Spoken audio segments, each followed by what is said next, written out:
Imagine you're standing next to a busy highway and you're watching the cars pass. So let's pretend those cars are actually your thoughts. You can't chase after every car because you'll miss the cars coming. It'll produce anxiety. You might miss the prettiest cars that drive by, right? The good thoughts. So instead, sit, let them pass, acknowledge the ones that you want to chase, and continue to live a very heartfelt life.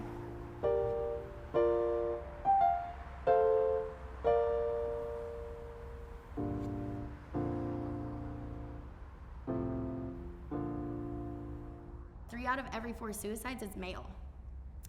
Like, it's a big issue, and I think it's lessened because no one talks about it. I mean, again, I'm biased. She's my baby sister, so I think that what Brianna's doing with Heartfelt is incredible. She's got so much determination, and she just puts every minute of every waking hour that she can into Heartfelt and getting messages out there to people that need help, and she really just wants to help as many people as she possibly can. I'm Bri Curtis.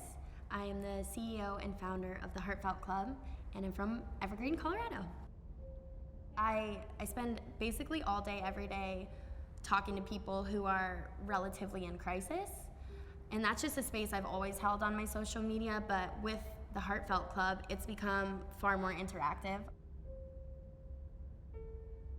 I've lost a lot of friends. I've lost a lot of friends' parents to suicide, and all of them have been male.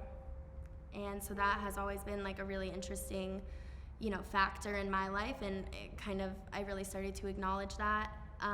But I would say the 2 most impactful losses were actually Robin Williams when he passed away, and then Ross Fowler, and he coached for the ECNL team that I was in, or the club Colorado Rush.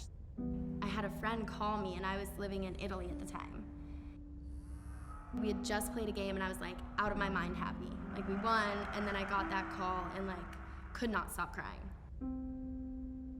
And I just remember hearing that he passed away from suicide, shattered me.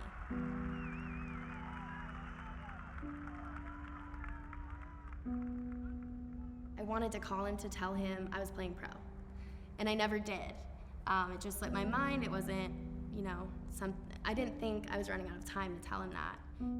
He and I kind of were able to have that spark, right? Someone was believing in me to do something. You see someone who, in a way, carries themselves like you. I'm very bubbly. I love being around people, making people laugh. That's how I correlate Ross and Robin Williams. Humor is a huge coping mechanism. It's a huge defense mechanism. And it combats a lot of maybe what they're really feeling. And so to know that they were struggling in that way, in silence, kind of altered my world.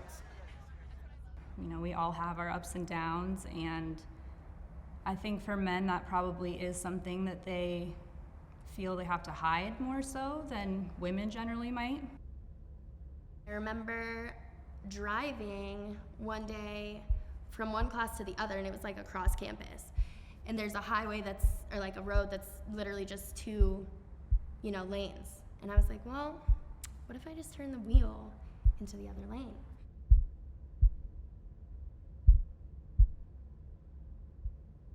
Everyone around me knew something was up, but no one, thought to ask, just because why would I not ask for help? I wasn't returning phone calls, I wouldn't text people, I genuinely didn't speak. I went to student services, they saw me right away. I just broke down, told them everything, and then continued to work with them throughout junior year. And it honestly saved my life.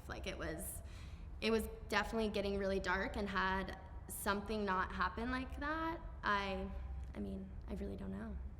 So if I'm okay, I'm kind of getting depressed, I'm having these thoughts that, are really negative or really consistently negative, that's when I'll kind of grab the wheel again and shift up.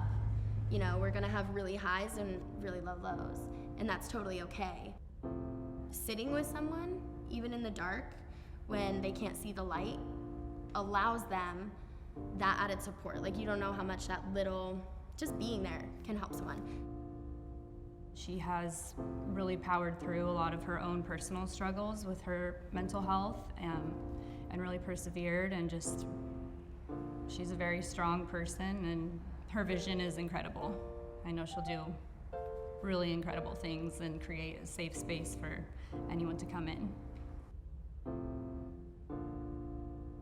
So the Heartfelt Club is a health and wellness brand for men's mental health. It really does start with helping men step into this space. I think it comes down to what society has deemed masculine and how we expect men to present. Think about the words you hear as you're growing up. Boys don't cry. I need you to be strong for me. Run it off, play through it. We need to have safe spaces for men to look inward and to address when they're not feeling their best. I think it's really important to understand that we as humans are allowed to have that duality. You're allowed to show more than anger and happiness. And I think, honestly, it's the rhetoric. So going forward, what needs to improve is how we teach younger generations to talk about mental health and to talk about, you know, what being a man is, or how to truly be a man, because the reality is being a man is whatever you make it out to be. And just being aware of how the way we word things can affect how people perceive it, or if they're like taking it in a different way than we intend it. So my main goal is to touch as many lives as we can, stop the stigma around mental health by starting the conversation, and then raise funds for donation while raising that awareness. To anyone who's out there who might be struggling, it takes a lot of strength to ask for help, and there's really no need to suffer in silence, right? Like, we as a society would rather have you here than have to mourn you. So if you are thinking about anything right now, this is your sign to reach out for help. And just check in on your loved ones and continue to live a very heartfelt life. Go out there and be more heartfelt.